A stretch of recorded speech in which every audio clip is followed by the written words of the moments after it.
Yon, shout out mga ka-boss gang, may bago na naman ako natagpuan na food tripan dito sa may Binyan, Laguna. Ang paborito nating pares with the twist na isa sa mga famous Filipino dishes na walang iba kundi ang sinigang. What? Grabe, pwede pala yan mga ka-boss gang. At di lang yun, meron din sila rito yung naglalakihang gorilla pork chop at the best na ulam at pangpulutan na dinakdakan. Kaya tara, food trip po to, food trip tayo dito lang sa may Chong Sinigang na Pares. Gang gang!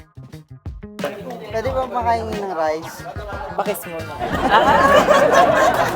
Andito nga pala ako ngayon sa may Zone 2, Barangay Malaban, City of Binyan, Laguna para mag-food trip ng kakaibang pares. Hindi ito yung literal na pares na nakikita at nakakain natin sa daan. Dahil nga sa isang mangkok pinagsama niya na ang lasa ng pares at lasa ng sinigang. Wow, grabe talaga. At for only 100 pesos nga, nakasinigang na pares ka na. With only rice, only taba at free soft drinks. At kung pang malakas ang food trip naman ang hanap nyo, try nyo yung kanilang sinigang overload na nagkakalaga lamang ng 150 pesos.